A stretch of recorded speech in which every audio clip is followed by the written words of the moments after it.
还是你来吧，背上的伤擦不到。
怎么是你？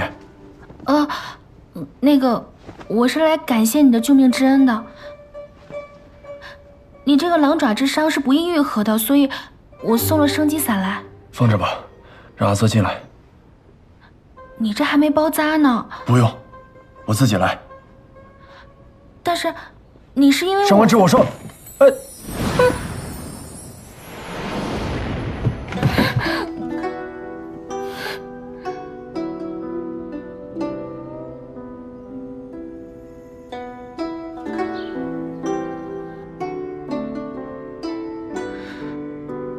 潘越，我不是上官芷，我是杨采薇啊。杨采薇，为何一看到他的眼睛，就总想到你呢？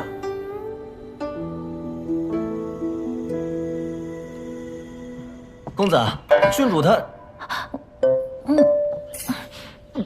我什么都没看见。慌慌张张的做什么？公子，那个郡主来信了。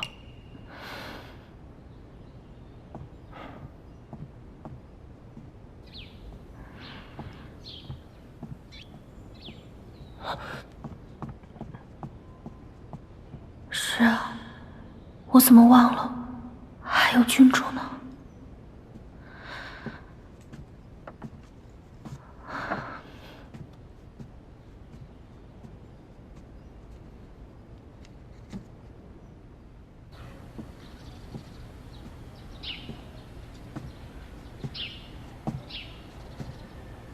灵儿，我问你个事儿啊，你家上官小姐是不是还惦记着我家公子呢？我实话实说啊，我家公子是有婚约的人，你要真为你家小姐好，就该劝他死了这条心。你家公子新婚的夫人刚去世，他就攀上了郡主这高枝。我家小姐喜欢他，我还替小姐觉得不值呢。攀高枝攀什么高枝？我家公子那叫情深意重，之前为了履行婚约，千里迢迢来寻杨姑娘，还不惜与我家老爷大闹了一场，被赶出了家门。可哪知道这杨姑娘如此伏薄，唉，我只盼着公子能早日回京，顺顺利利与郡主成婚，了却我家老爷一桩心事，我们潘府啊也能重归祥和。没想到潘越为了找我，竟不惜与潘家决裂。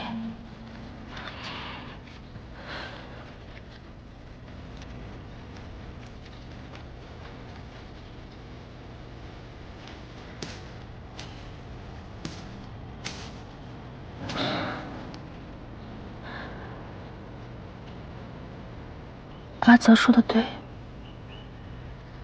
他现在生活好不容易回到正轨，我就不应该出现给他再添麻烦。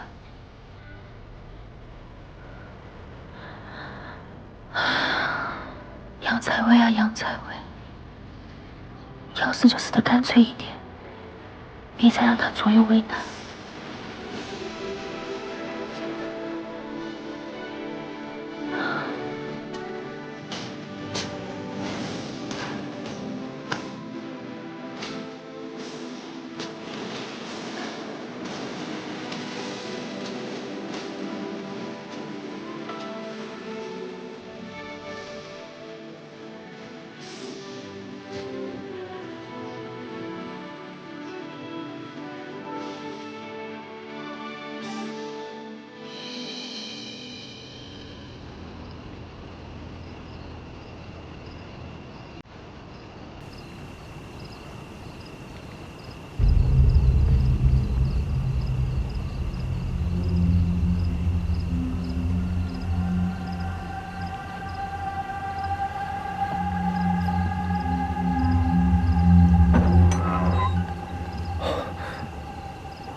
采薇，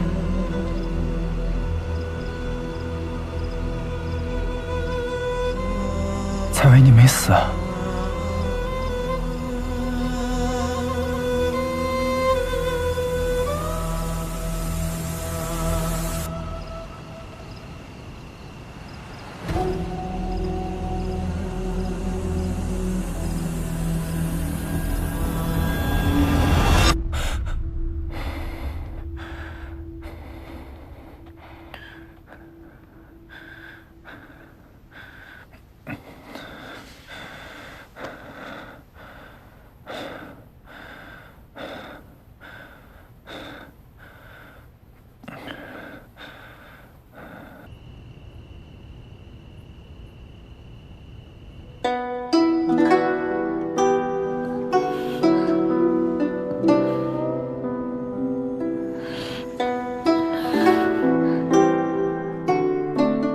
我这是怎么了？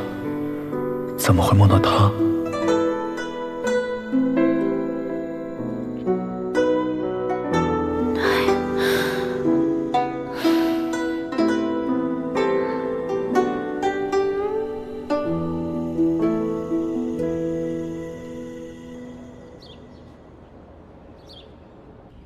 大人的伤好多了，但是暂时不能碰水，万一引发热毒，那就麻烦了。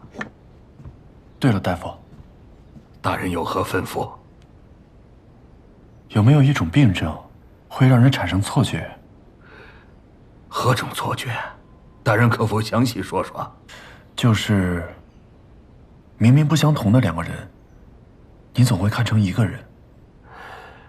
看错人了啊！我明白了，大人怕是患了眼疾，我为大人扎2针就好了。不必了，啊，谢谢。啊。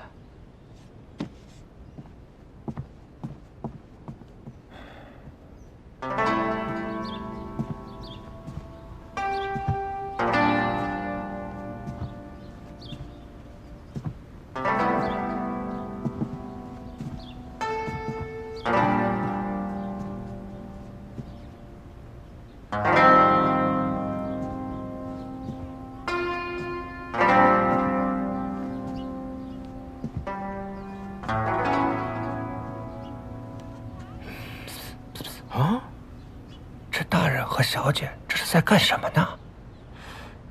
哎，别的管闲事。他们这种有品位的人，可能就喜欢这种调调。哦，你根本什么都不知道，就说我家小姐的是非，你都不知道我家小姐为你家公子付出了多少。付出多少？多少？不就是在县衙里卷宗吗？何止啊！她一个千金大小姐，自降身份，收敛脾气，偷偷学验尸，就因为你家潘公子，所以小姐才收敛脾气，让自己处处都像杨姑娘。明知道对大人的心意有去无回，但仍旧义无反顾，这是多大的决心啊！可这样为了一个人改变自己，值得吗？你懂什么？原来如此，若是能得到所爱，是他故意模仿杨采薇，都是值得的，我才会产生错觉。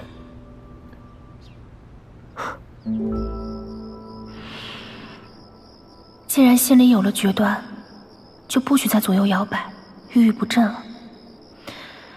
人生本就有得有失，有什么放不下的？干了这杯酒，日后与他坦率相待，一起查出真凶便是。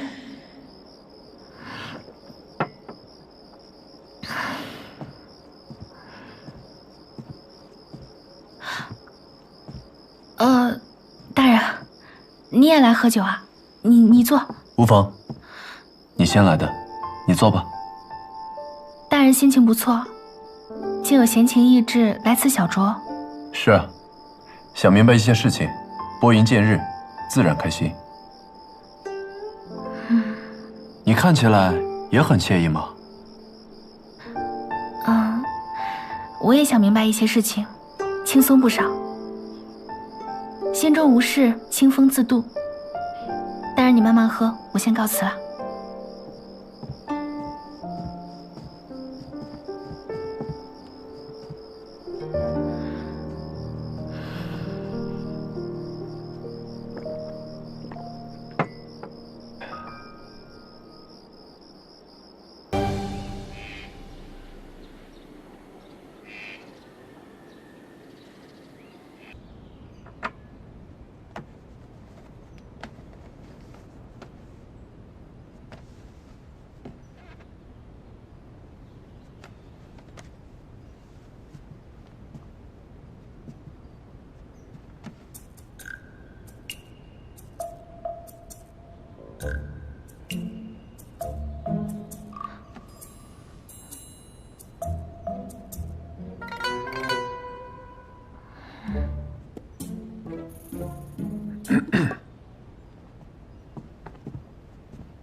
我听人说，宫里的中秋月饼是嫦娥仙子亲手做的，吃了就能飞到天上去，到底是不是真的？万一你飞走了，我怎么办？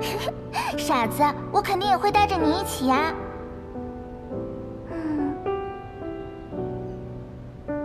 怎么没感觉呀？皇上驾到！快跑！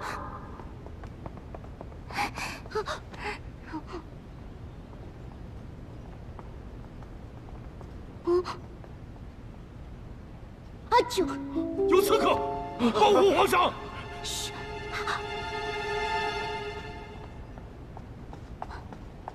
月儿，月饼是我偷吃的，皇上要砍你就砍我的头。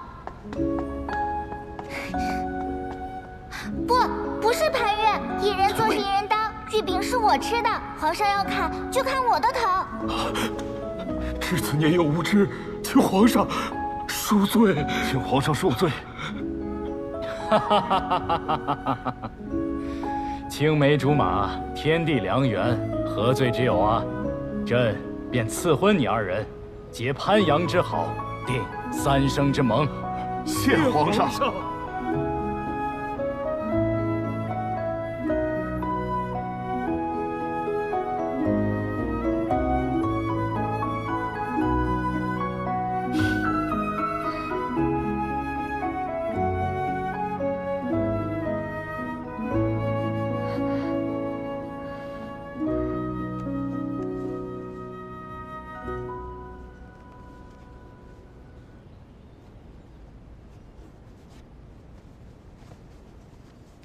没想到，河阳积压了这么多悬案，这些卷宗的背后，不知有多少含冤受屈的百姓。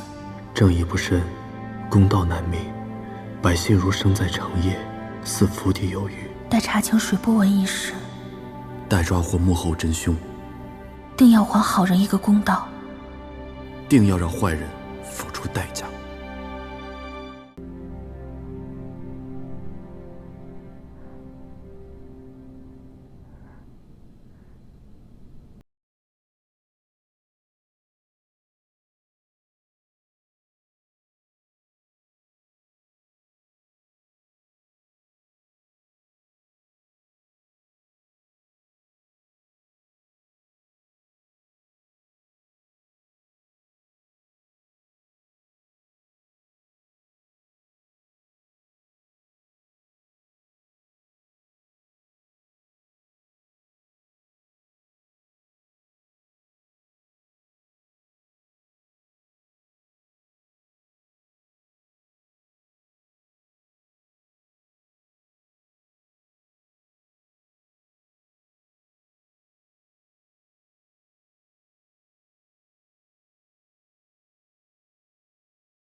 灯会暗。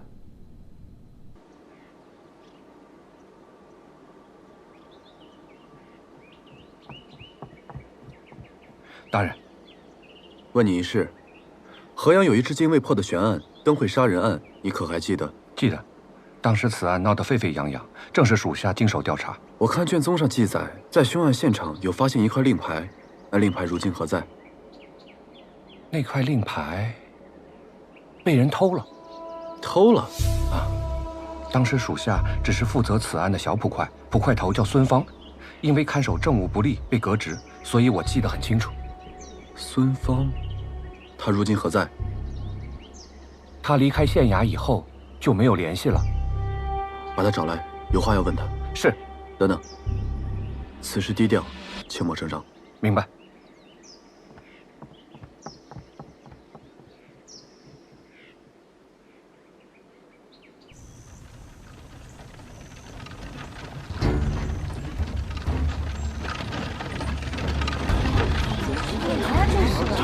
他们是阴雨楼的人，这怎么又跑到县衙了？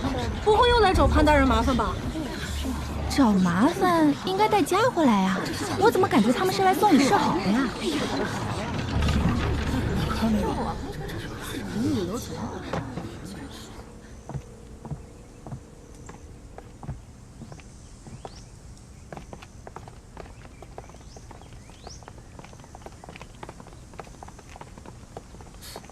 他又来这里做什么？不知道啊。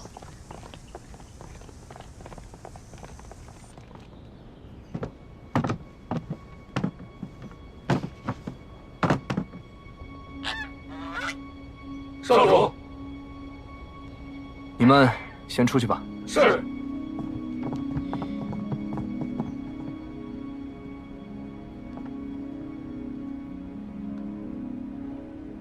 阿福，把桌子往外拖一下。是。就这样吧，阿福，你也先出去。好。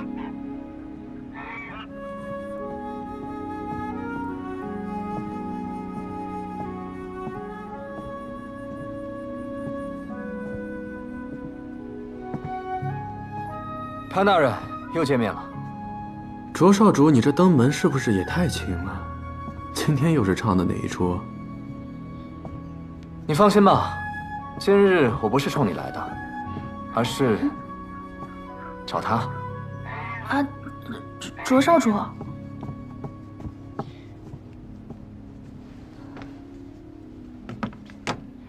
昨日上官小姐临危不惧的身姿，令我见之不忘，思之如狂。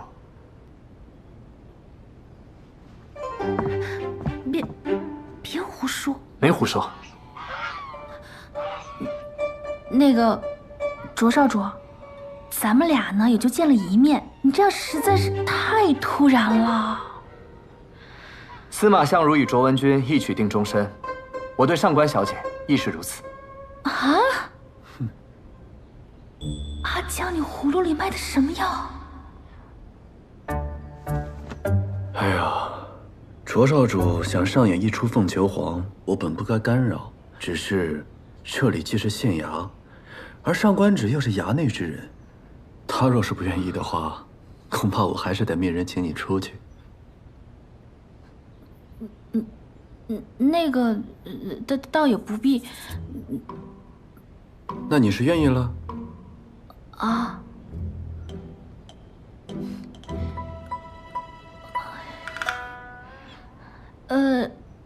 卓少主，我跟你呢虽然也是一见如故，但是我上官芷对感情比较喜欢那个，细水长流，咱们先做朋友，多了解了解，其他再说嘛。好，上官小姐愿意给我这个机会，我也是受宠若惊。上官小姐，你从京城而来，河阳很多好吃的，定是还没有尝过。这是我们河阳有名的栗香糕，你不妨先尝尝。那真是太好了，看了一晚上卷宗还没吃早饭呢。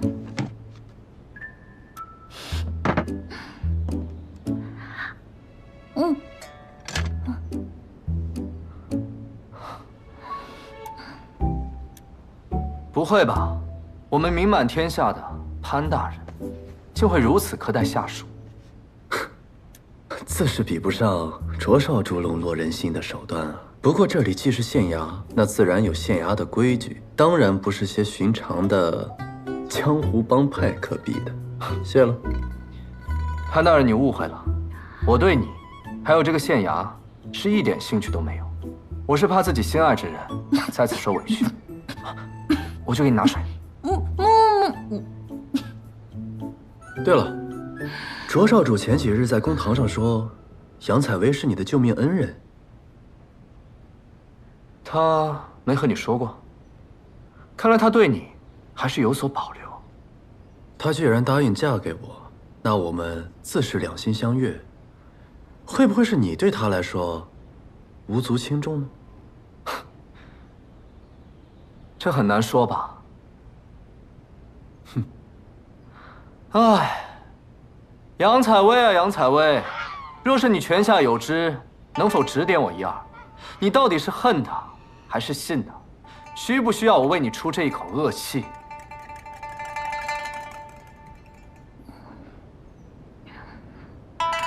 那个，卓少主，我听说杨姑娘是一个追求真相的人，所以我相信她一定很想知道幕后真凶是谁。有道理，那还请上官小姐给我指点一二，告诉我这幕后真凶该从何查起。查案之事乃是我县衙之务，就不劳银雨楼费心了。上官小姐，你怎么看？我怎么看？我怎么看啊？既然上官小姐为难，那我便不问了。不过上官小姐有任何事情，只管吩咐，我卓兰将定当义不容辞。还有，我的一片真心，还望上官小姐能够再考虑考虑。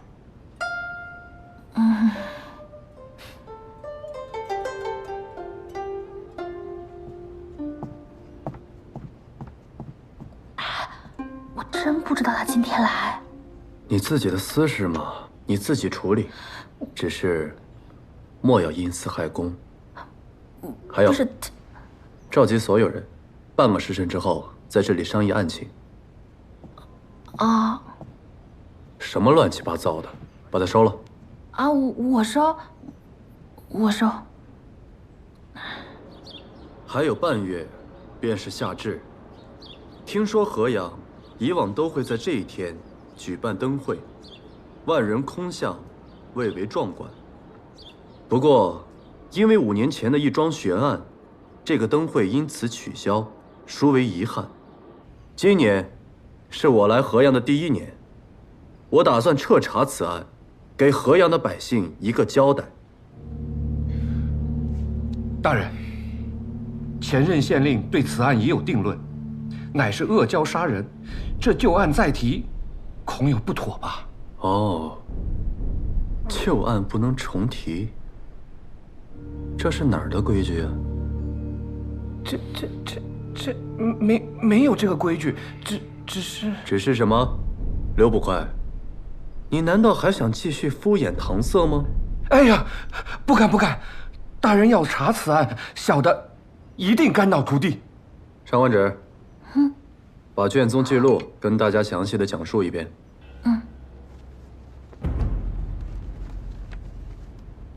河阳傍水而建，传说水里潜有恶蛟，因受伤没有化龙入海，恶蛟状如蛇，手如虎，长至数丈。看见岸边嬉戏或行舟之人，会将人拖至水边，吮其鲜血，血尽方止。故而每年夏至，河阳举办盛大灯会进行祭祀，祈祷恶蛟飞升化龙，不再危害河阳。灯会渐渐演变成老少尽欢的一个节日。然而，5年前，灯会上发生了一桩凶案，尸体于河边树林发现，经仵作验尸判断，是枪血窒息而死，伤口在天突穴，深2至3寸，就像被野兽的利齿所伤。但奇怪的是，伤口切面平整，且呈蓝紫色，而伤口周围却肤色苍白，没有一丝血痕。现场没有发现拖拽或者搏斗的痕迹，死者似乎没有任何抵抗。官府查了一番，没有结果。孰料第2年灯会，又死了一个人，死状与1年前的死者别无二致。此后流言四起，人们都说是恶蛟所为，他勾魂吸魄，让看中的猎物自行来到偏僻处，然后噬人鲜血，致人死亡。此事影响越来越大。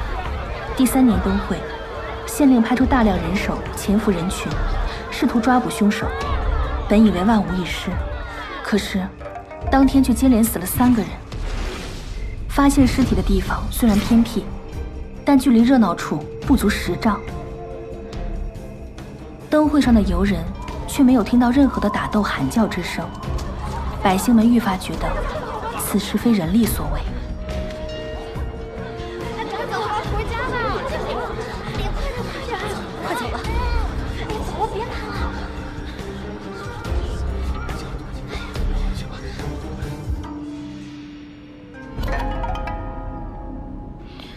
从那之后，恶蛟嗜血的说法也就甚嚣尘上。去年开始灯会停办，案件的调查也不了了之。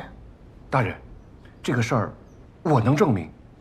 当年在案发的时候，既没有明确的动机，也没有确凿的线索，整个案件特别诡异。这确实不像。行了，我不相信所谓恶蛟杀人这种无稽之谈。如果有，那更好，扒了他的皮，做成灯会上最醒目的天灯。还愣着干什么？分头去查问死者的家人、证人，还有报关者，再查看卷宗有无遗漏的线索，然后回来汇报。是。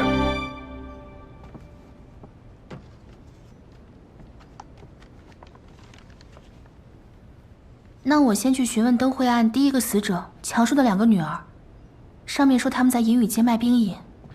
哎呀，你说这没法整。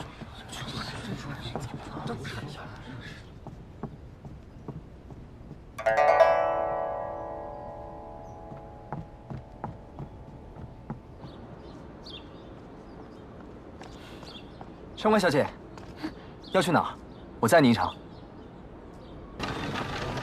阿江，没想到还能活着见到你。我也没想到，还能听到“阿江”这2个字。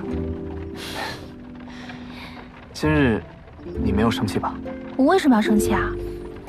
我以为你会怪我擅自上门打扰。哎呀，我知道你就是想让大家都看到我上官只是有你银雨楼少主罩着嘛，让他们别欺负我，对吧？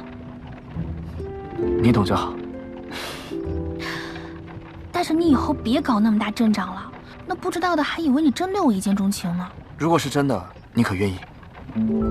啊？开个玩笑的。这种玩笑不能乱开的。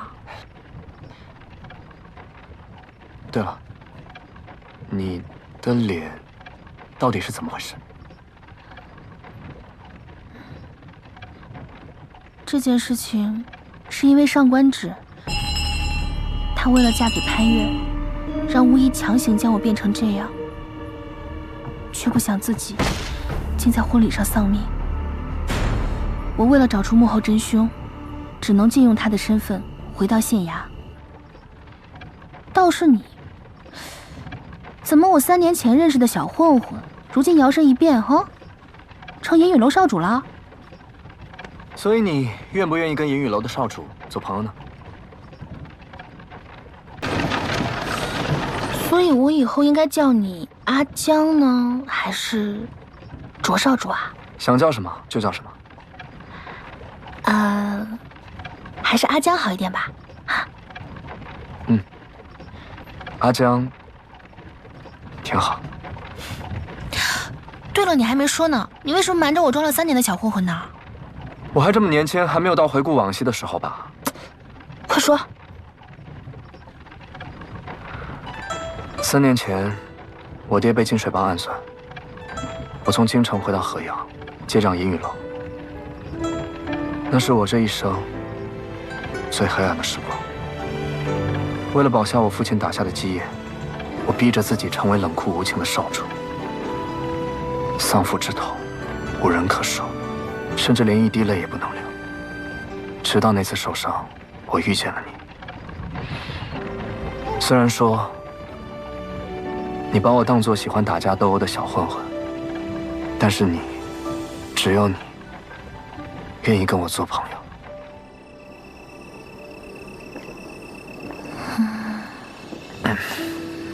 我今天背了37具尸体，我背我都直不起来了。回来的路上，还有一群小孩跟着我，一直用石头砸我。本来呢，我以为这些年我也习惯了，日子嘛，总是喜乐少，辛苦多。这不就是普通百姓的日子吗？可是有时候吧，还是堵得慌。都一样。我曾经以为，我堂堂男子汉大丈夫，就应该锄强扶弱，纵横江湖。可是睁眼一看，除了阴谋算计，就只剩下你死我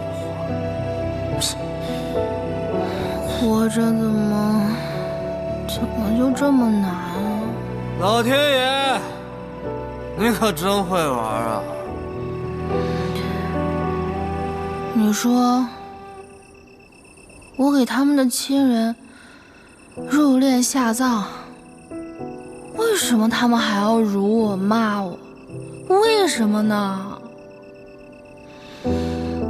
为什么我身边的人，除了怕我，就是算计我，还要杀我？去他的李老板、王掌柜，去他的银雨楼、金水帮！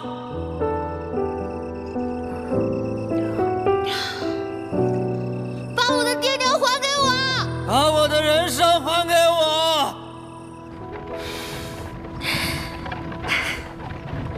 遇见你以后，我才重新开始笑。杨采薇，你是我生命中最重要的人，但是你也太不把我当朋友了吧？什么意思啊？我怎么就不把你当朋友了？那你在酒馆遇见了我，为何不等我酒醒之后与我相认？难道在你心中我比不上那个小骗子？不是啊，你跟小生都是我朋友，只是因为那件事件它牵连重大，我不想把你们俩也卷进来。要不是找不到师傅，连小生我都不告诉他。我这条命就是你救的，为你再死一次，又有何妨？哎呀，我说你能不能别老把死挂在嘴边，盼我点好行吧？也盼你自己点好啊。知道了。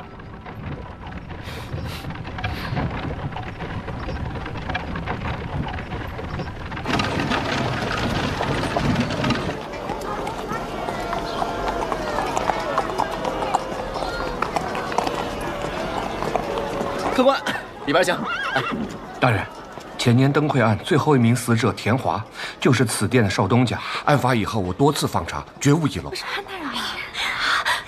哎，你们快看，那不是潘大人吗？还真是潘大人，可怎么看着有些憔悴啊？听说啊，卓少主为了上官小姐和潘大人大打出手，今日还去了衙门送了聘礼，恐怕已经抢走美人芳心了啊！那我们可要好好招待，若能让他重新光彩照人，我们店就出名了。也不知强叔的女儿在哪儿摆摊儿。放心，来了我的地盘，找个人还不容易。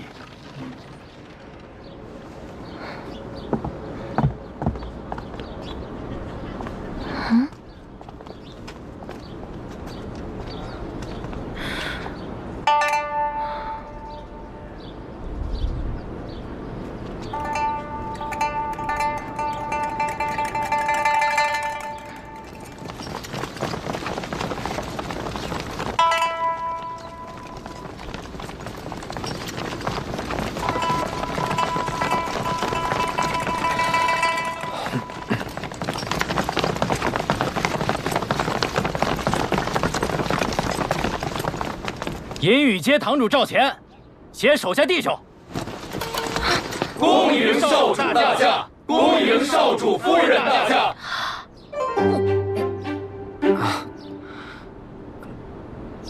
不是我，我要真想给你准备惊喜的话，也不会准备这么俗套的场面吧？啊，那意思是他们擅自揣度少主的意思喽？别急，我来处理。招堂主是吗？哎，是，少主有何吩咐？我问你2个问题。哎，少主问便是。第一，上官小姐不喜欢被打扰，知道以后该怎么做了吧？明白明白，爱戴在心，敬而远之。这第二，我来银雨街是来找人的，你把人全都给我清空了，请问我去哪里找？少主放心，属下知道您是来找人的，属下已经安排好了，这就带您过去。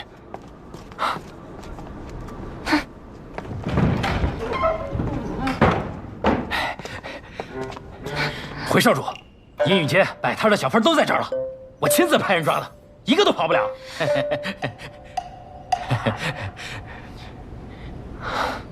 招堂主，属下在。从今往后，你就是赵香主了。少主，属下不知做错何事，请少主明示。还不赶紧松绑？是，赶紧放人。事已至此，解释清楚吧。那个大家别害怕，我们没有什么恶意，我们就是想找个人。你们这儿谁是卖冰饮的三姑娘啊？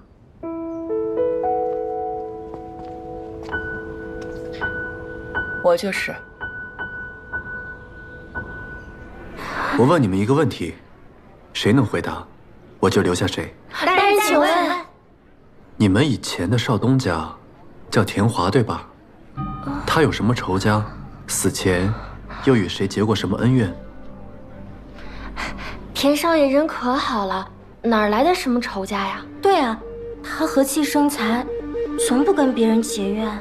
可惜这么好一个人，竟然被恶蛟给咬死了。唉，真是一想起来就让人难过。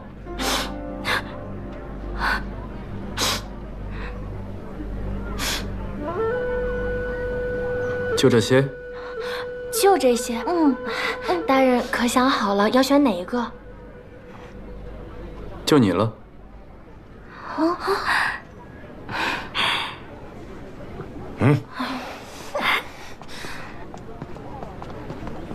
哦，原来潘大人是这种口味。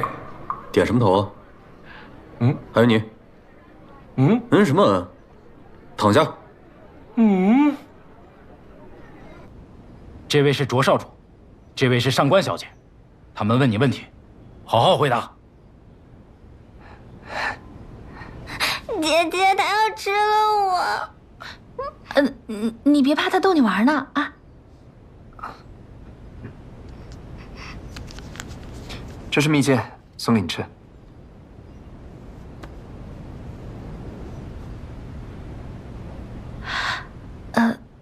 那个三姑娘，我们今天来只是想问问你，你父亲强叔之死，没有恶意，你莫要见怪。原来银雨楼大张旗鼓的关我们半日，只是为了方便上官小姐的问话。有什么尽快问，再迟，我的冰饮要化成水了。那个强叔遇害是5年前的事情了吧？5年前的灯会，卷宗里的记录我都看过了。我想问问你，你还能不能回想起什么不对劲的地方，或者说，有没有可能的仇家？我们冬日取冰、存冰，夏日出来卖冰饮，每日睁眼闭眼都是生活琐事，从未与人结怨。那强叔呢？他出事之前有没有什么异常？没有，每年灯会前都是我们最忙的时候。那会儿双双也才5岁，除了干活还要照看他，一切都再平常不过。可没成想，还是出了事儿，只留下一辆冰车和我们姐妹俩。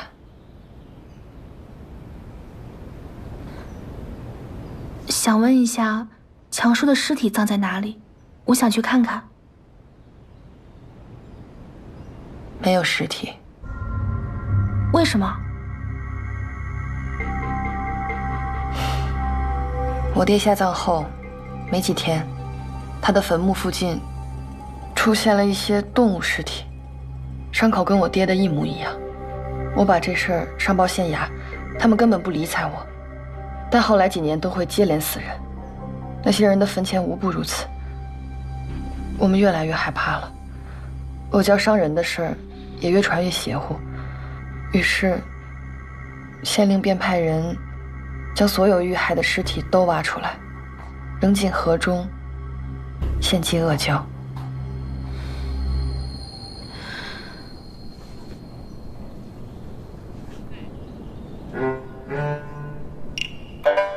大人，力度可好？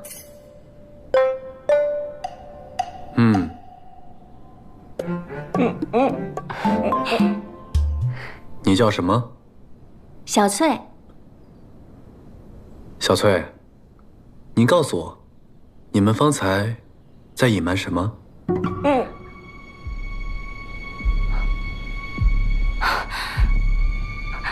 没有啊，大人何出此言？你刚刚流泪是真情流露，因为不想让别人看到，所以用一种极其夸张的擦泪方式来掩盖痛苦。若我所料不错，你与田华应该关系匪浅吧？他死了，你很难过，但又不敢让别人知道。我说的对吗？这里没有其他人，你可以放心告诉我。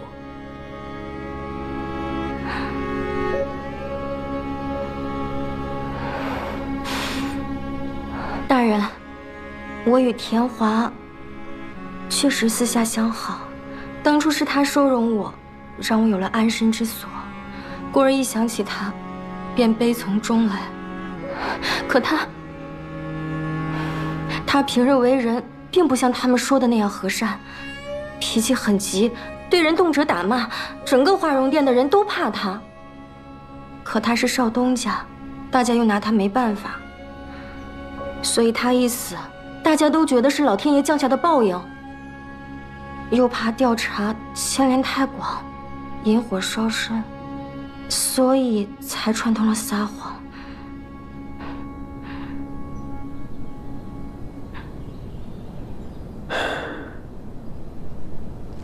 哎，大人，大人，你有没有觉得我容光焕发了？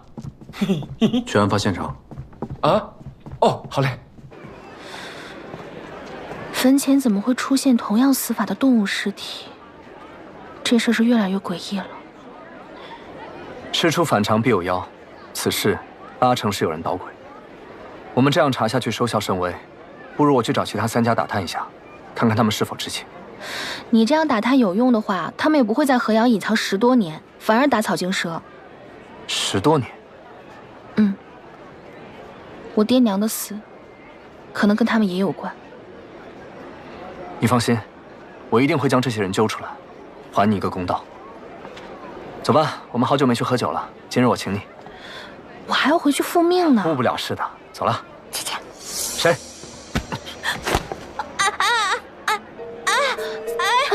小生，放开我！上官小姐救我！这个小骗子说我是小混混，还忘恩负义，说杨采薇认识我，属于交友不慎。上官小姐，你告诉我，我该如何处置他？你，他吓唬你呢。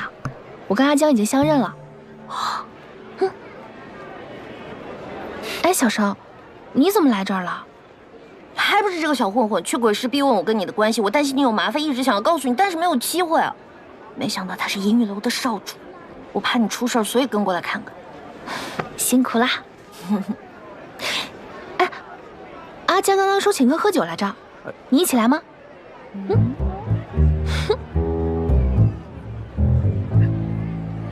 瞪什么瞪啊？我姐姐让我去的。走啊，姐姐。走。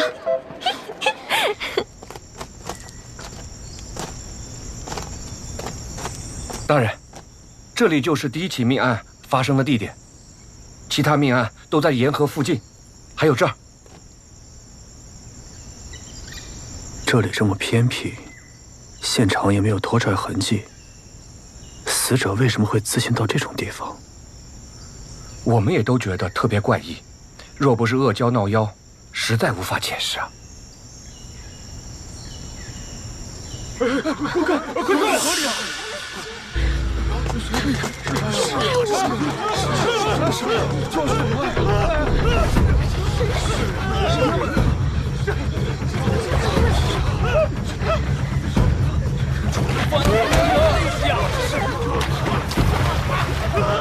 你去救人，我去追那怪物。好。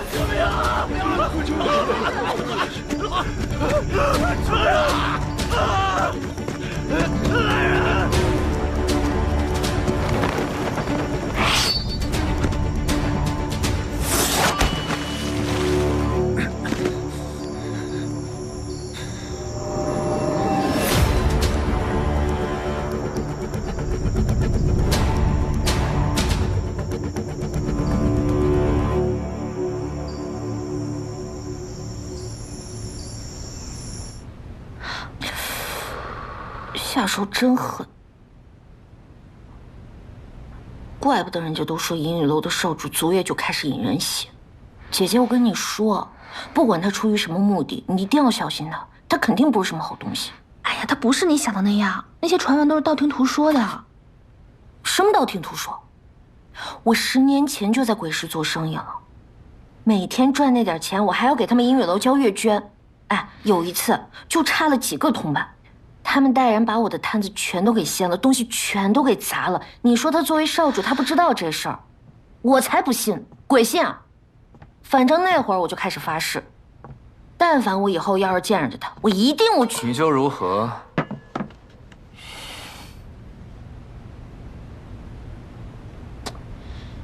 怎么，只敢在背后说人是非？当你面我也会这么说。我要教你做人，给你好好上一课。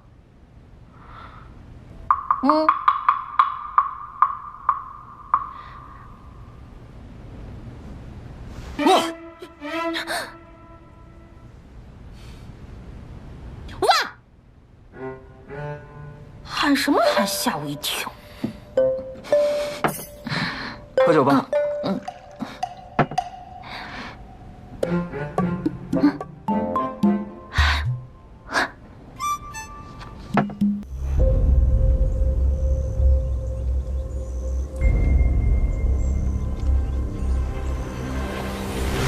为什么来这里啊？不知道啊。哎，那些是银雨楼的人，这是要干什么呀？谁知道？杀人凶手竟然还敢前来挑衅！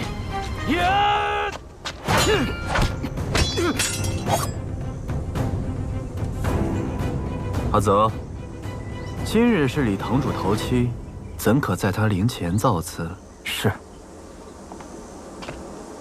听闻今日银雨楼发丧，不问恩怨，善待来客，这就是你们的待客之道啊！李堂主英明远播，我一向仰慕，故前来祭拜，送他最后一程，还望陈香主成全。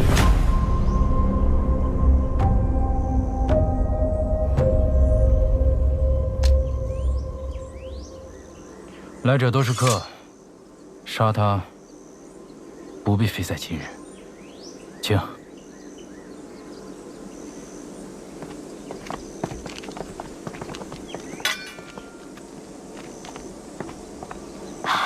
你真的有把握？一点点吧。啊！李堂主，睽违数载，缘牵一面，究竟是谁害的你？你泉下有知，可托梦于我，潘某定为你主持公道。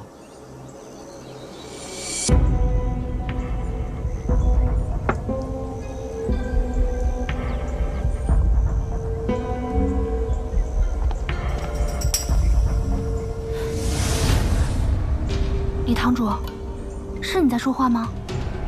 哦，好，你说我在听。李堂主果然死有不甘。他说了什么？他说，凶手就在现场，就在这群人之中。你果然是来闹事儿的，啊！抓着你的，系李堂主的在天之灵。住手！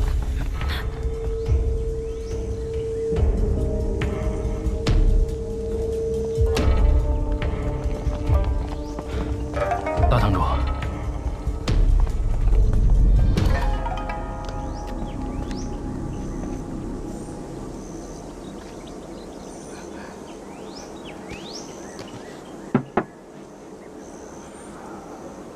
在下银雨楼大堂主孙震，阁下就是御史潘越。正是。幸好大堂主及时赶到，不然潘某的这条小命，只怕就要交代在这儿了。潘大人一路招摇过市，不就是想引出银雨楼的话事人吗？那潘某就不绕圈子了。我今日来，是要调查李宅灭门一案。真凶就是你身边这个丑八怪，还查什么查？听闻狗只有在害怕的时候才会拼命乱叫。你说谁是狗？谁害怕谁是狗啊？哎，你！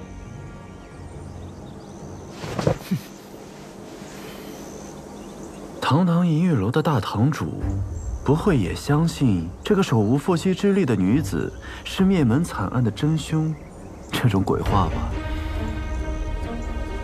好。我让你查，请。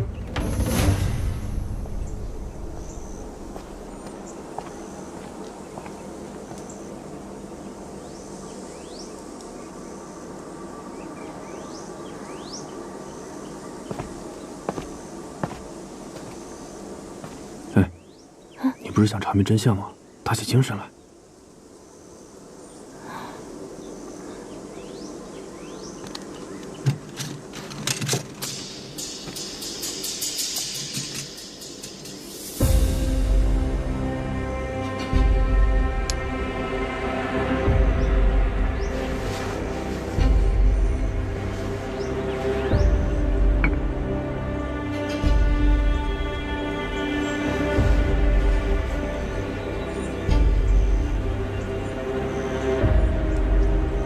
怎么了？他肚子里没有牛肉。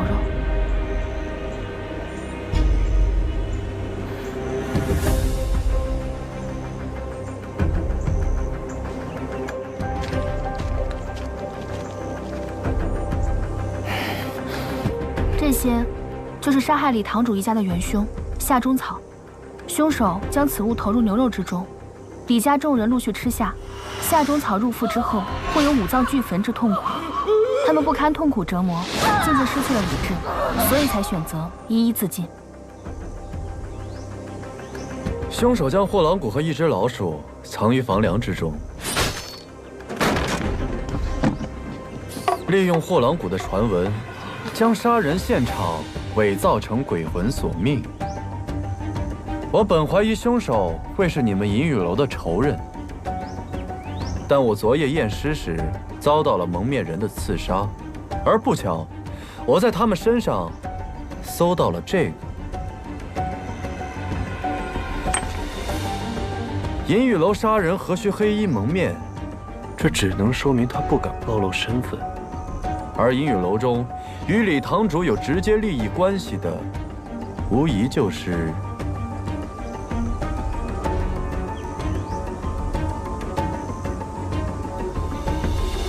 你什么意思啊？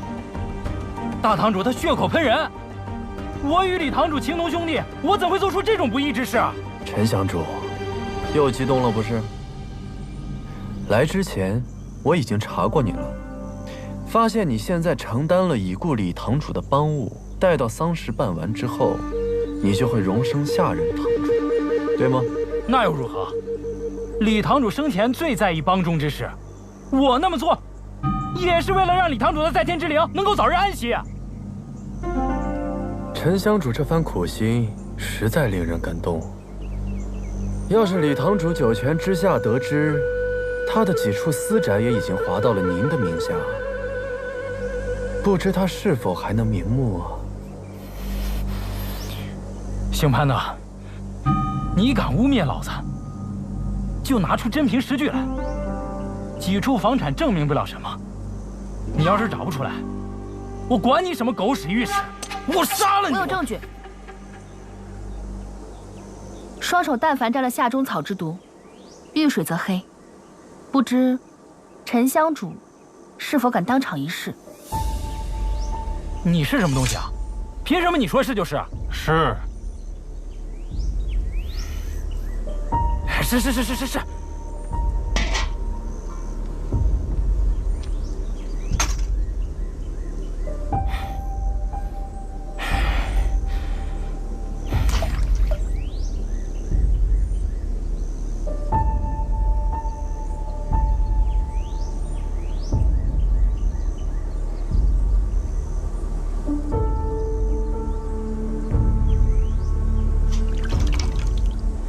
嗯，怎么样，黑了吗？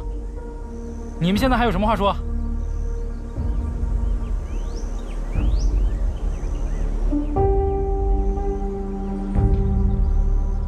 沉香主，请问你胳膊上的抓伤从何而来？跟你有什么关系啊？因为我方才说夏中草遇水则黑，本就是我故意骗你的。你胳膊上的抓伤才是我真正要找的证据。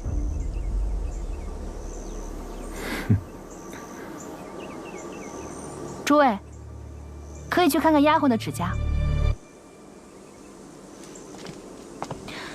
方才我检验尸体的时候，发现只有她的胃里没有牛肉。她肚子里没有牛肉。她是被人从后勒死，伪装成自尽的模样。你买通丫鬟，在牛肉里下毒，事后你想杀人灭口。她抵死挣扎，抓痕印在胳膊上。指甲里皮线上的青红墨汁是银雨楼特有，想必诸位已经十分熟悉，就不必我多说了。沉香主，你杀害李家9条人命，证据确凿，你还有什么可抵赖的？你耍我？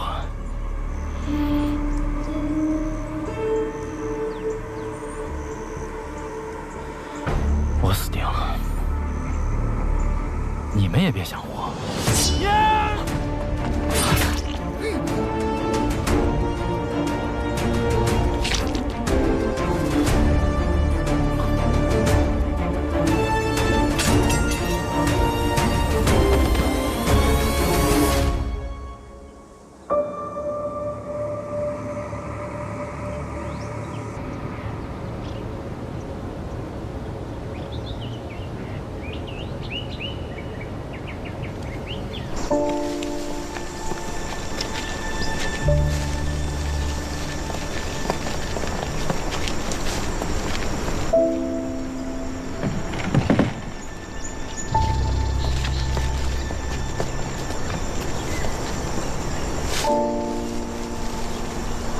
等等，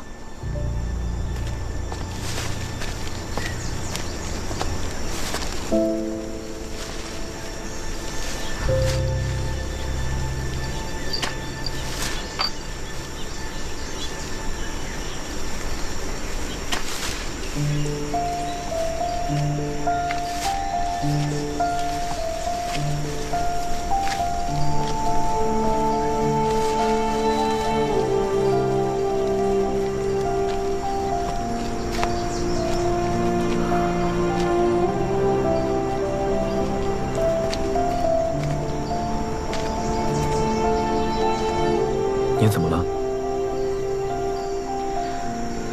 我看过太多被抛在乱葬岗的尸体，活着的时候风风光光，死了却毫无尊严。我曾想过，如果知道自己什么时候会死，一定要提前找一片好看的桃花林，把自己给葬了。那片就不错。虽然现在只有零星几枝，但再过1个月，桃之夭夭，灼灼其华，漫山遍野都会开满粉色的桃花。你还是和儿时一样，喜欢桃花。是啊，小时候看。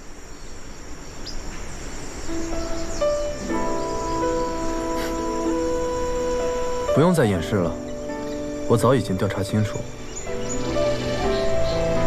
10年前，你的父亲获罪流放，在路上遭遇强盗劫财，父母双亡，你流落至河阳，被江武作收养。8年前，你开始为江武作做助手。5年前，江武作的疯病越发严重，被县衙辞退，你便开始到义庄搬运尸体，照顾他至今。还要我再说下去吗？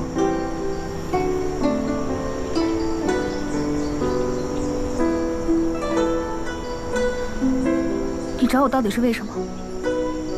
因为我想让你做回真正的杨采薇。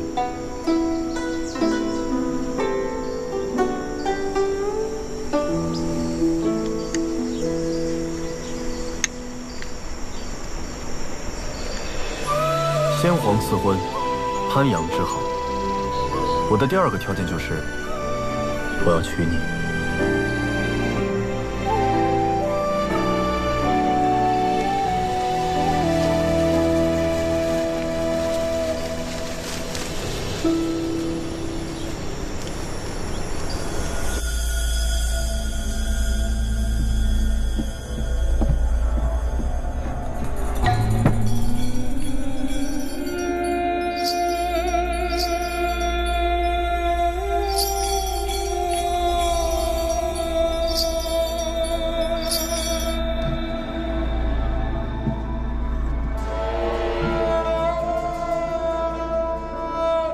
上官小姐，您过度追求纤手之美，伤及身体，待我为您精心调理。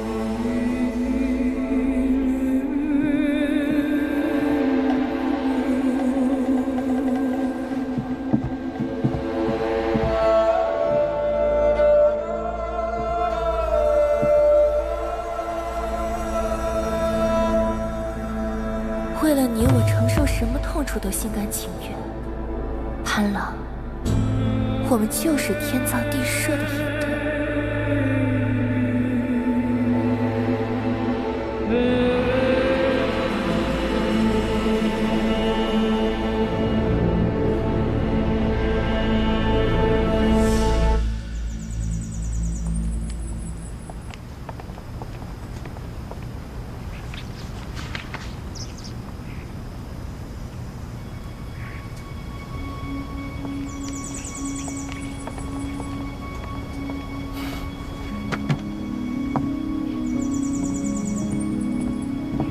芷儿，你怎么来了？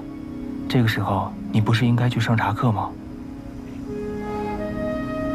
你看，外边的风这么大，你又穿得这么薄，万一着凉了怎么办？月哥哥失踪2天了，我心里记挂。哥哥，我之前让你打听他的下落，可有回音？你放心吧，已经差人去找了。我们上官家的商号遍布天下，应该很快就会有消息的。我听说潘府这2天大门紧闭，我知道，月哥哥跟那个郡主当众示好，只是为了气一下那个潘慧。该不会是郡主信以为真，真要强逼他成亲？你放心吧，潘月这个人，只有他逼别人的份儿，哪有别人逼他的份儿？嗯？公子，刚刚收到了消息。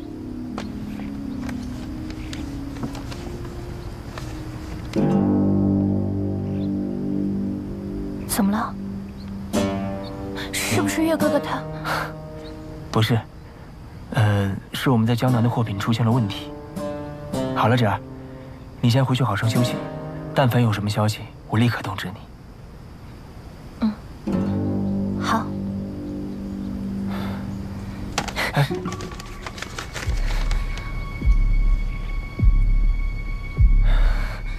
芷儿，你别激动，此时来的蹊跷，我一定会。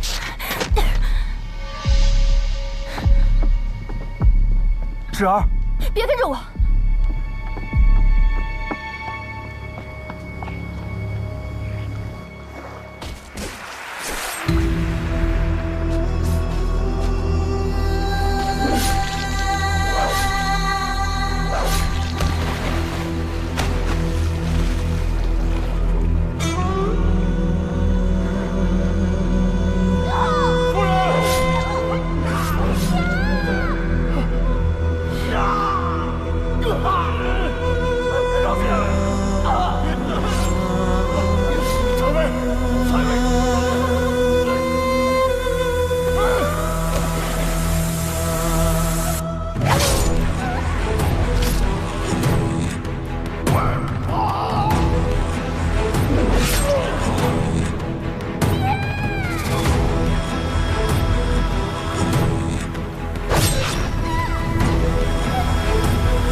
潘家不认识你这个小乞丐。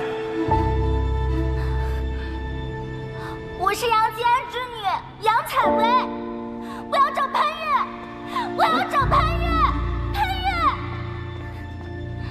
越。少爷托我带话，如今你是罪臣之女，以后与我潘家再无瓜葛。我不信，我不相信。走，别再来了。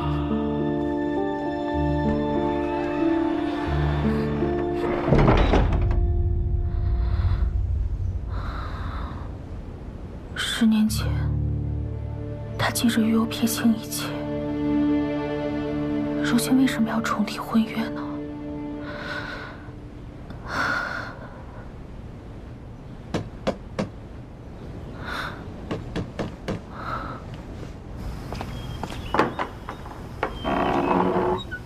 杨姑娘，我奉公子之命前来接你。要带我去哪儿？到了便知。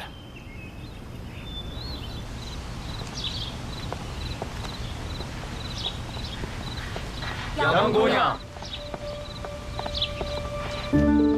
杨姑娘，请稍后。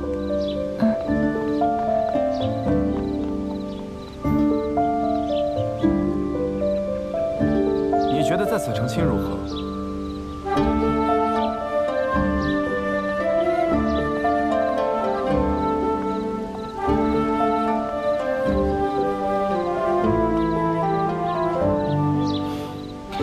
竹包松茂，美轮美奂，就是地方小了些。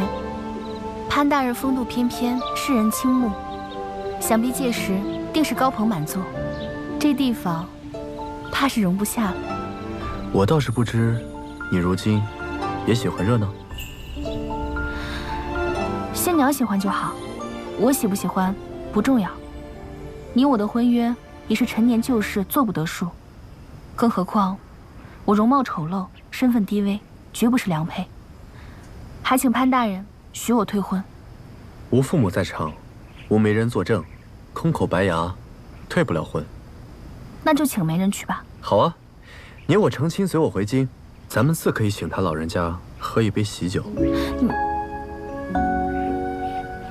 采薇，是我来晚了，委屈你了。潘大人，你于我而言，不过是儿时的一个故人，你我之间，既谈不上情分，又何来的委屈呢？总之，我定不会嫁给你的。告辞。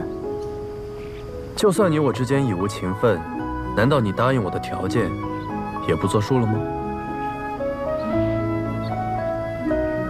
银雨楼之事，我确实欠大人一个人情，日后必定会报答。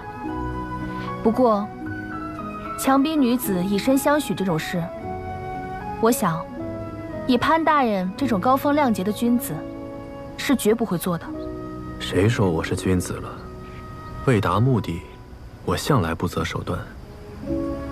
5日之后，便是你我当年约定的婚期，在那之前，我一定会让你点头。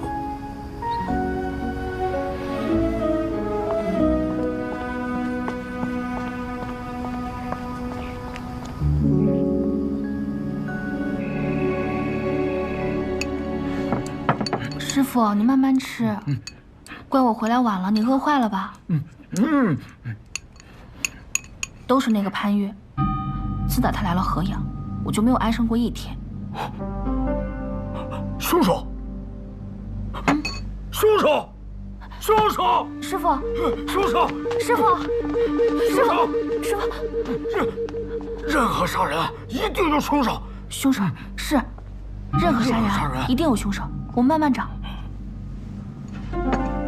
任何杀人案一定有凶手。师傅，先把饭吃了，好不好？我们再慢慢找，好吗？哦。先吃饭。任何杀人案一定有凶手，一定有凶手。师傅的风名怎么越来越厉害了？任何杀人案一定有凶手。每月13，鬼市大忌，这么重要的事，你差点给忘了。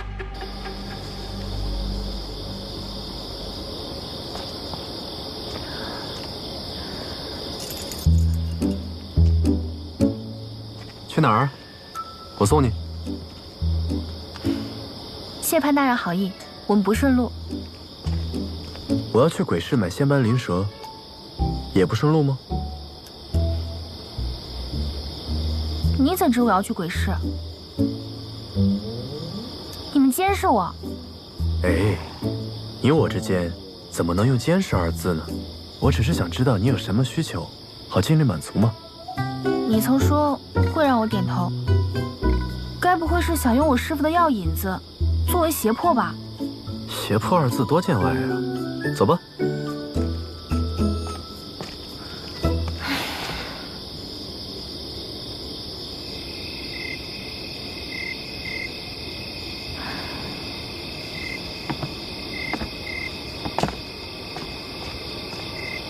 走吧，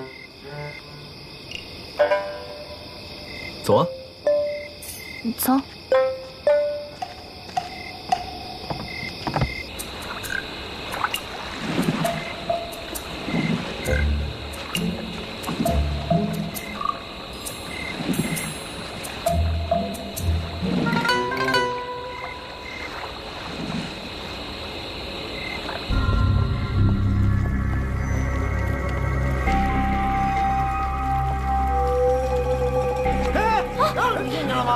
畜生！我看见没？听闻鬼市一进贵人，二进官人，果然如此。所以你最好别进去，你这个样貌定会被认出来，到时候横生波折。这么怕我进去，是怕与我相处久了，忍不住想答应我吗？我确实怕，我怕的是鬼市污秽。你若像在李宅那样肠胃不适，再吐得厉害，你不是给我徒增烦恼吗？哎，真是。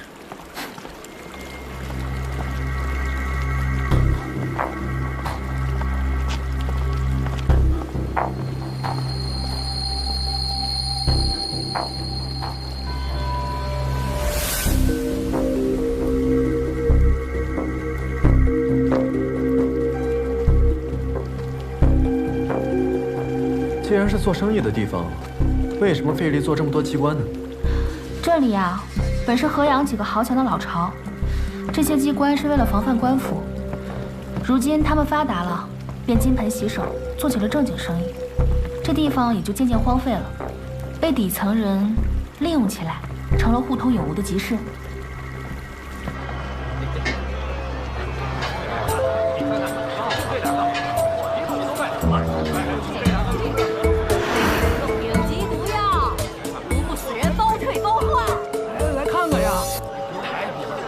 南越王墓最新出土的棺椁，本尊不赔啊！啊，听不到的。哎，我跟你说呀，我们这可都是上等货色啊！一个客人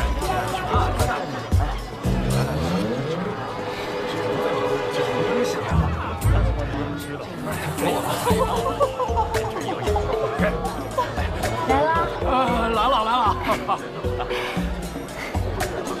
来了。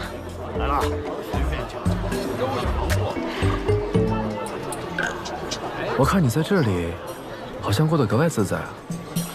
河阳流传着一句话：出身好，银子够，容貌美，人但凡站着一样，便可恣意快活；否则就来鬼市，只有这里才会把你当人看。走过路过的客官，关照关照吧，我已经好几天没开张了。哎，这家里的妻儿老小。还等着米下锅呢，啊！潘大人体察民间疾苦，不慷慨大方一下吗？你倒是会慷他人之慨啊。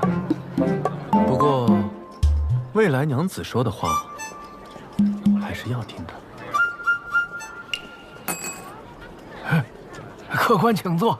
啊，你双目已盲，如何作画？客官。画人画虎难画骨，而我就擅长摸骨作画，画神不画形。客官请坐。哎，奇怪，这分明是万中无一的美人骨像，么会出现在这里？师傅，我们开始画吧。哦，姑娘得罪了。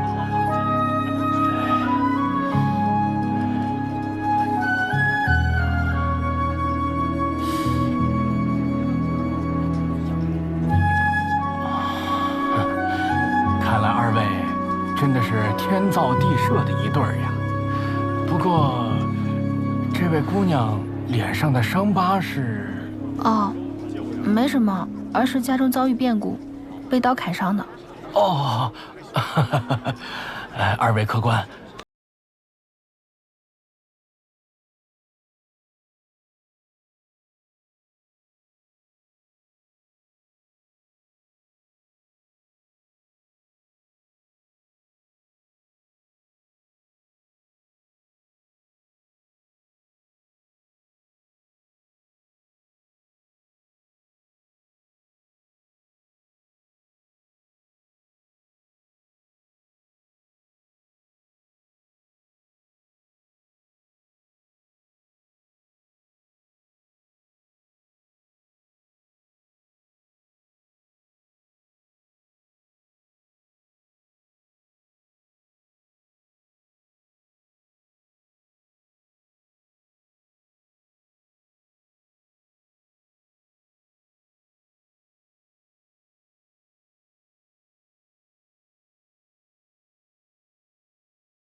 挺好的呀。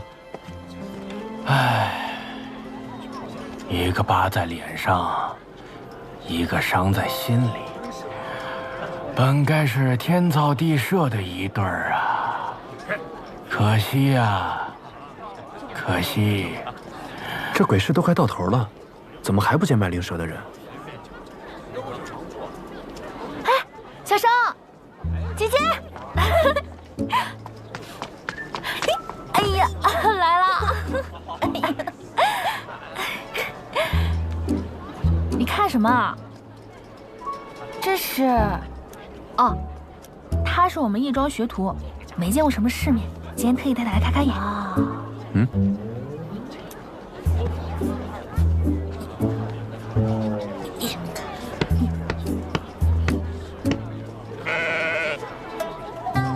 身板还行啊，能背得动尸体哈？能行能行，你还是得再练练，别给我杨姐姐帮倒忙。就是，听他的，再练练。哎，小生，那个捕灵蛇的人来了吗？来了，我替你留意着呢。只不过这老东西吧，他有点嗜酒如命，这会儿我也不知道他在哪。行，现在连我的银子都想赚了哈，给你给你，想要多给你。开玩笑呢，我们是一起要过饭的交情，我哪能真要你钱？那老东西大概窝在河边灌黄汤呢，我带你去找他。行，走，走啊你！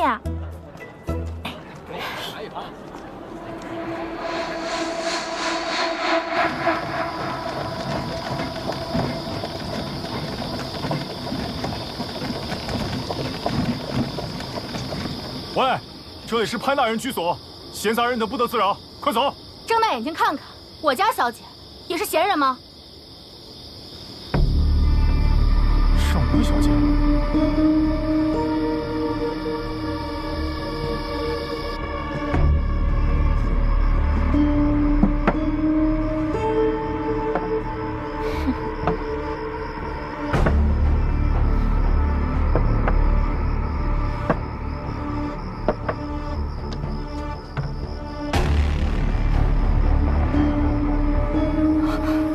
上官小姐，上官小姐，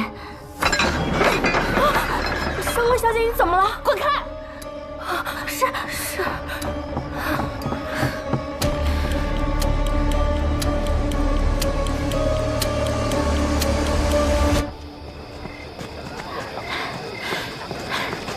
大叔，想想做生意了，买仙盘灵蛇。买仙盘灵蛇。对。你们运气好啊！先让你们开开眼界啊！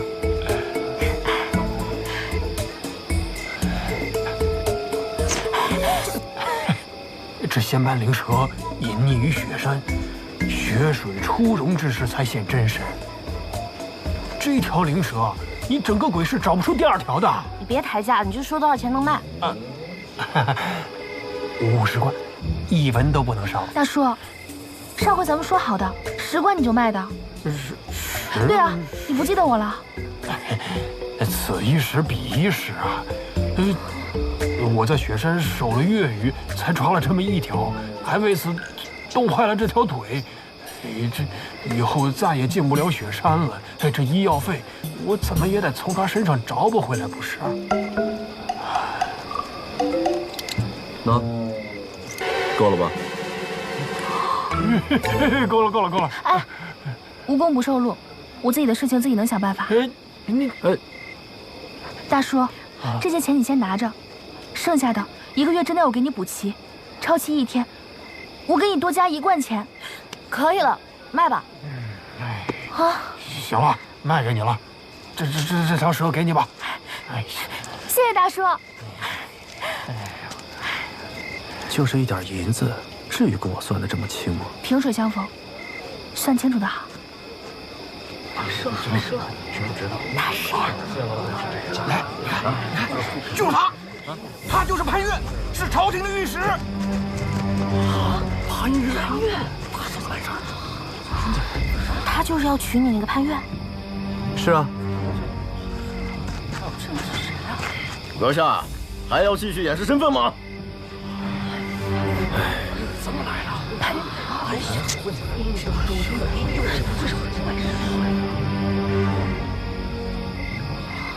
鬼市不做官人的生意，放下东西，赶紧离开。是我来鬼市买东西，与他无关。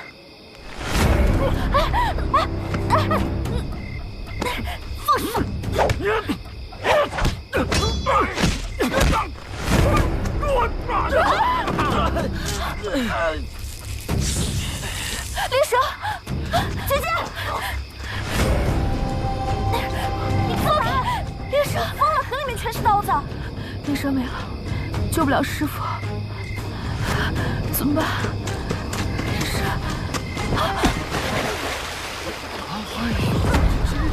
潘越，不要命了！逃命！你给丢了。他这胆子可真大，这水里面可是有刀子啊！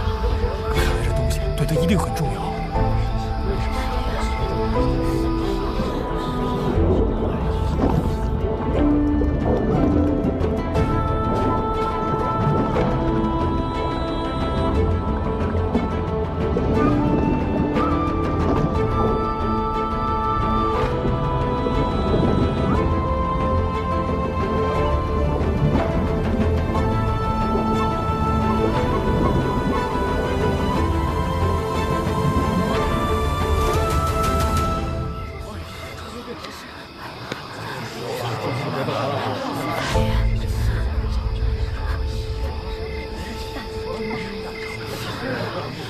动静了，不会是死了吧？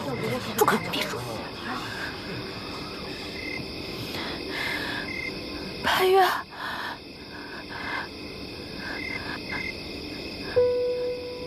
潘越，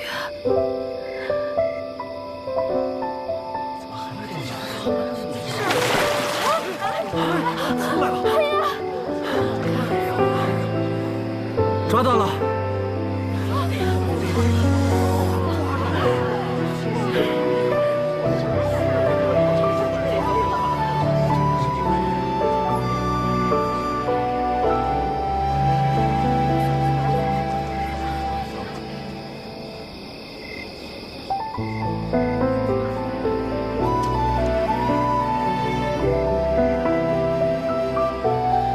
潘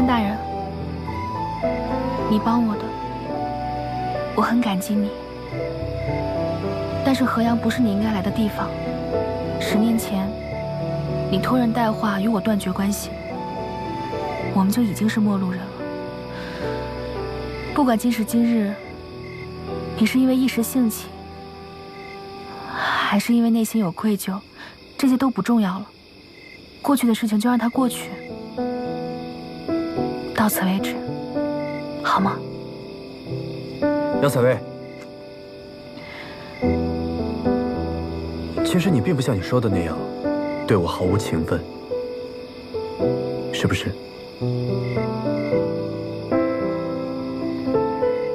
我一直不知道你当年找过我，无论我家门口那人对你说过什么，恐怕都是我父亲授的意。这些年来，我一直在四处打探你的消息。当我知道你在河阳，便第一时间赶来找你。我原以为履行婚约就是我对你最好的弥补，但是我却忽视了这么多年来你所经历的一切，更不知道如今的你到底想要的是什么。对不起，是我太自以为是了。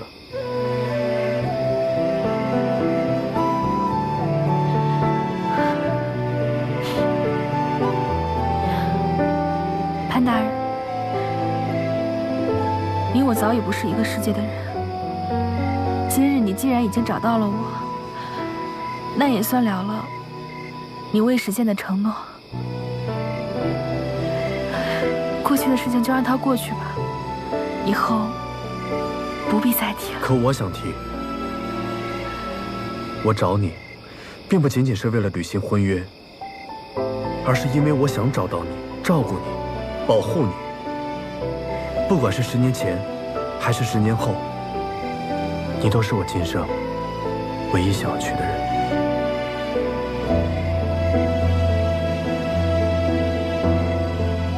婚礼那天，我还是会等你，但来不来，在你。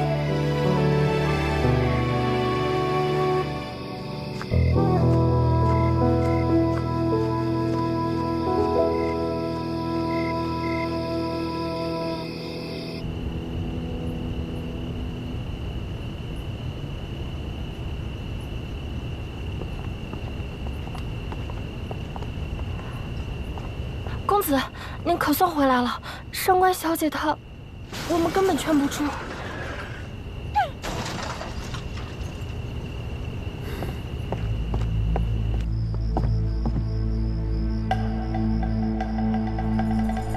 这是干什么？岳哥哥，你当这样娶那个丑八怪？杨采薇是我将过门的娘子，请你尊重她。那我呢？我算什么？我与你说过很多遍了，我只把你当成上官兰的妹妹，绝无半分男女之情。我不信，我不信我比不过这种人。你定是因为婚约，定是因为婚约才不得不娶她。岳哥哥，我不在乎名分，我可以做妾。与你说不通。潘越。岳哥哥，你可知道，我为了完美的身躯，我承受了多少，我才配站在你身边？我受尽了疼痛，我所做的一切都是为了你。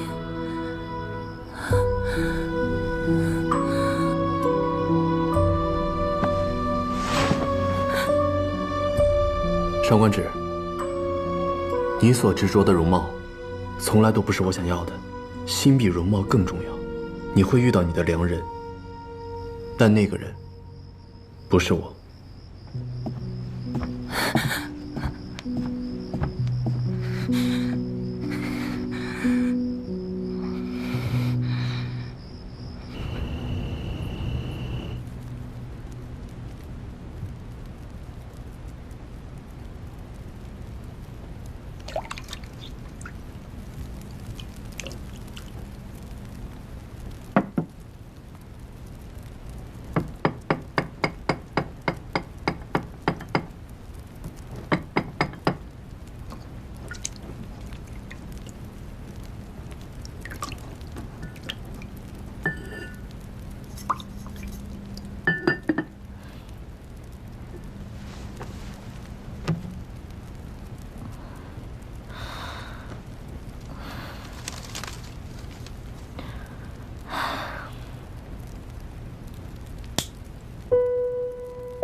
我一直不知道你当年找过我。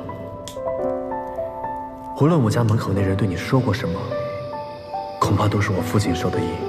婚礼那天，我还是会等你，但来不来，在你。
有个女人死了，尸体要过来祭访。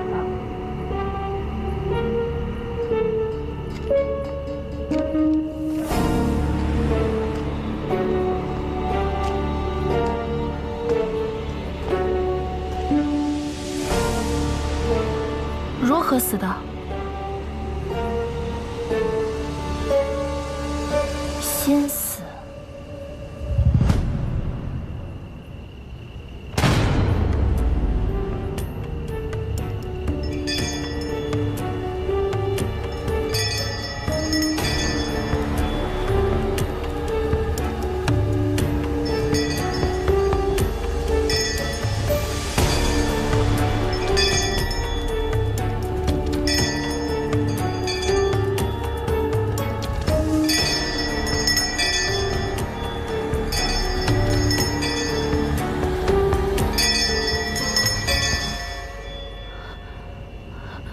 这是哪？你们是谁？为什么要绑着我？放开我！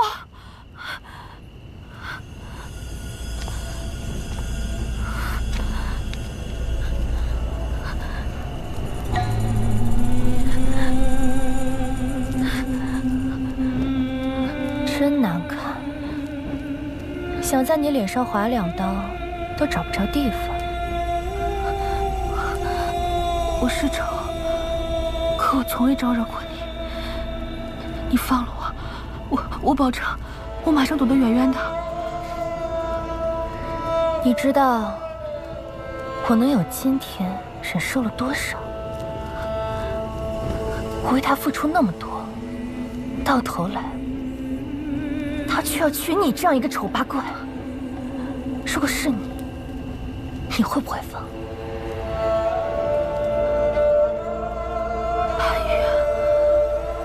你是为了潘越？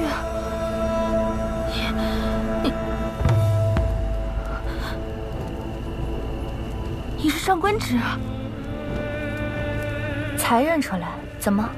没想到儿时跟在你们屁股后面的胖丫头也有今天。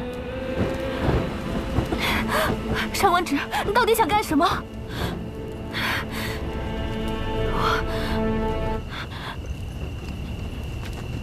你放了我！我这就跟潘越退婚，真的。我原本也不想嫁他。你放了我，我离你们远远的。我做我的背诗人，你继续喜欢你的潘越，我们各得其所，不好吗？你以为我会信你？我太了解越哥哥了，他的心跟磐石一样硬。他决定好的事情，从无更改。他说要娶你，那就是要娶你。上官芷，你到底想要干什么？为了他，我可以变得越来越美，也可以忍受一切让我恶心的东西，包括一张恶心的脸。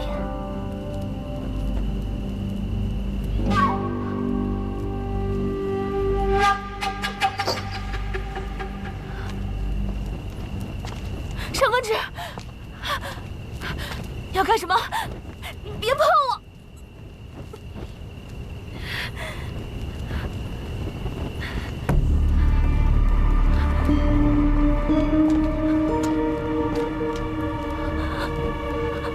不，陈文之，你疯了你到底要干什么？从今天开始，我就要代替你成为潘夫人，而你就要代替我为情自强。棺材给你准备好了。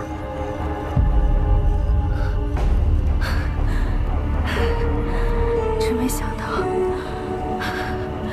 多年不见的胖丫头，竟然变得如此恶毒。可我告诉你，不管你怎么做，最后都是竹篮打水一场空。潘越不会娶你的，你这么恶毒，只会让他恶心，他看都不会看你一眼。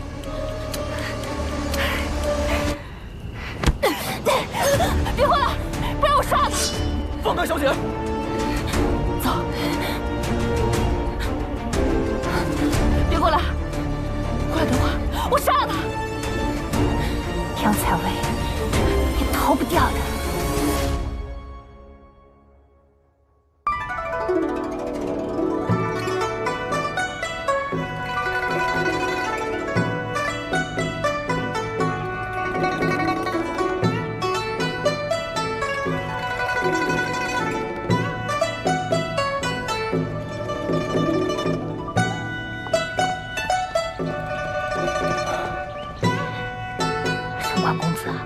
集市都快过了，今日这趟怕是办不了了。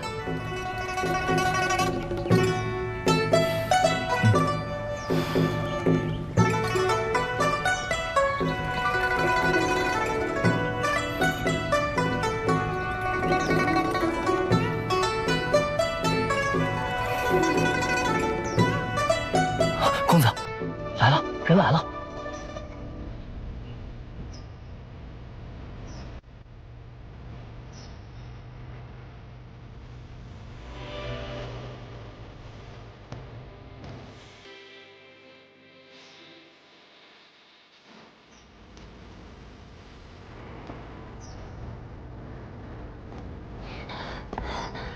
你的脸怎么了？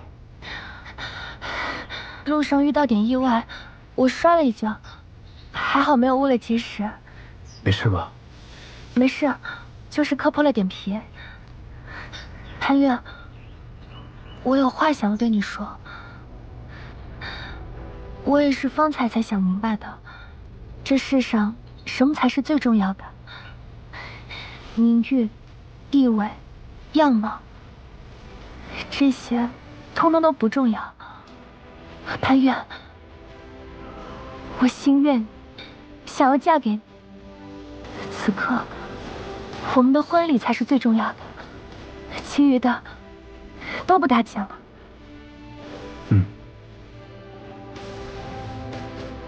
新妇入门，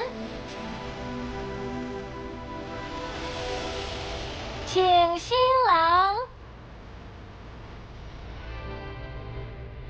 佳偶天成拜玉堂。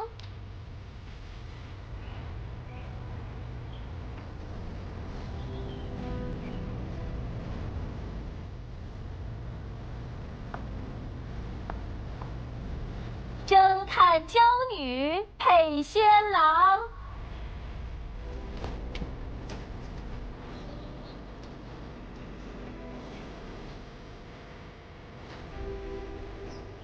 尊前合成调音舞，